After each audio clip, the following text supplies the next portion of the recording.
Hello guys, good evening to all of you. Once again, welcome back on my YouTube channel Learn with Concept by Archana Sharma. Now signing in.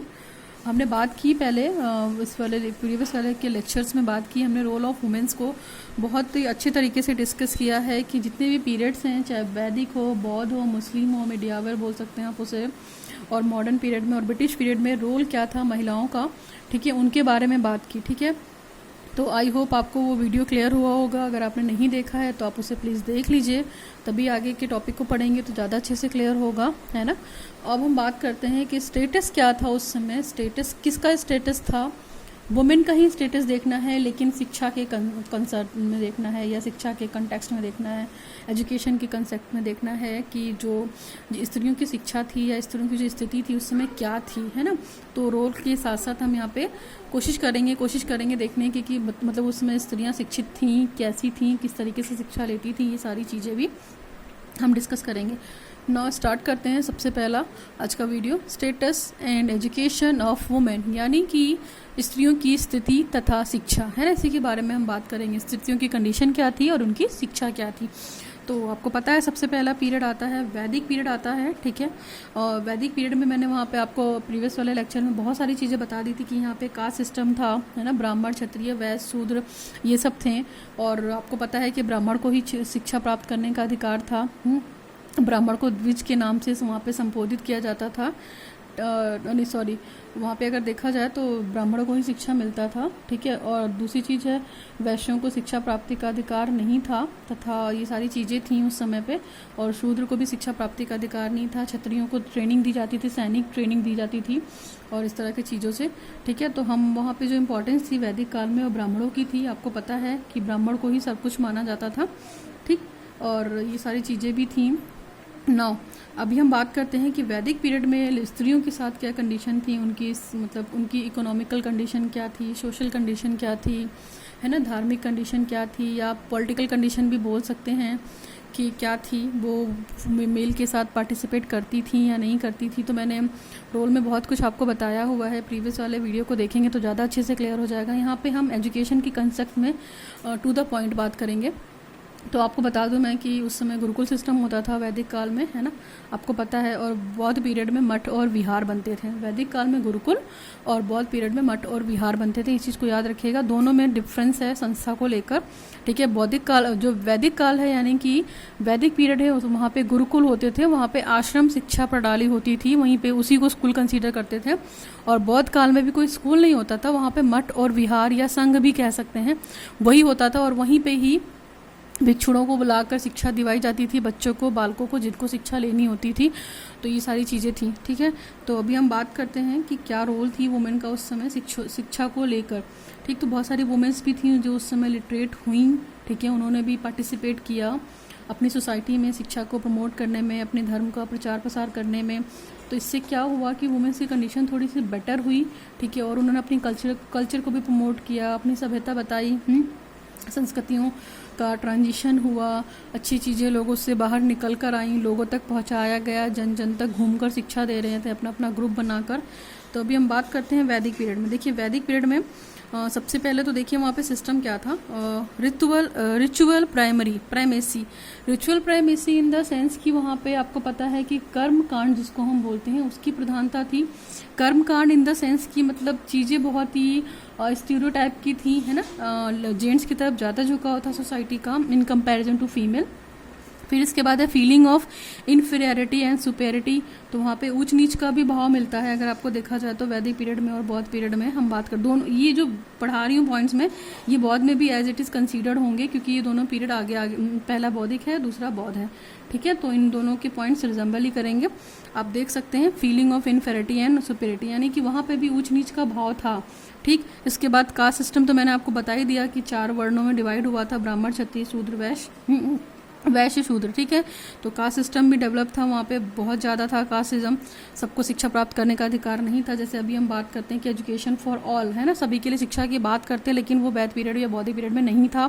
Next है हमारा sense of untouchability and violence, यानी कि untouchability यानी कि अप्रश्यता, यानी कि छुआछूत का था उस समय बहुत ज़्यादा, है ना, और हिंसा भी थी, ठीक है। तो इन सब का भी भाव वहाँ पे देखने को मिलता है कि छुआछूत और हिंसा के भाव को भी वहाँ पे देखने को मिलता है। नेक्स्ट है हमारा सुपरस्टिशंस एंड ईवल, यानी कि वहाँ पे भी ब्लाइंड फेथ या अंधविश्वास जैसी चीज़ें थी। समाज में जो कुरीतियाँ रीति रिवाज बने थे वो भी थी। स्त्रियाँ प्रॉपर वे में मतलब ओपन फॉर्म में शिक्षा नहीं ले सकती थी, उनके लिए भी बहुत सारी बाउंडेशंस थी, ठीक है। और शिक्षा भी उन्हीं को मिलती थी जिनका मतलब फैमिली बैकग्राउंड, या कह सकते हैं कि किसी गुरु की पत्नी है या गुरु की बेटी है या इस तरह की चीज़ों हैं, तो उनके बैकग्राउंड को एजुकेशन मिल जाती थी, क्योंकि वहाँ पे विदुषी महिलाएं पढ़ी लिखी रहती थी तो उनको शिक्षा मिल जाती थी। बट जो जन सामान्य थे उसके शिक्षा की कोई बात नहीं की गई। नेक्स्ट है हमारा lamentable condition of women's people. Lamentable condition की मतलब हम जन सामान्य हैं, हम इन्हीं की बात कर रहे हैं। जन सामान्य की जो शिक्षा थी, ठीक है, जन सामान्य की शिक्षा की बात करते हैं तो जन सामान्य की जो शिक्षा थी उनकी कंडीशन बहुत दयनीय थी, सोचनी थी, क्योंकि शिक्षा सभी तक नहीं जा पा रही थी, प्रमोट नहीं हो पा रही थी। कुछ गिने चुने लेडीज़ ही शिक्षित हो पा रही थी, ठीक है। नेक्स्ट है हमारा miserable condition of women. Miserable condition का मतलब है कि जो स्त्रियों की दशा थी वो बहुत अच्छी नहीं थी, ठीक है, बस चल रहा था। जिनको शिक्षा मिल रही थी वो शिक्षा ले रहे थे और जिनको शिक्षा नहीं मिल रही थी तो उसके लिए किसी ने कुछ किया नहीं। क्यों? क्योंकि वो शिक्षा से वंचित थे, हर तरह की सुख सुविधाओं से वंचित थी। तो ये सारी चीज़ें भी थी वहाँ पे। और वो दूसरी चीज़ थोड़ा सा ये भी था कि थोड़ी चीज़ें बैकवर्ड थी।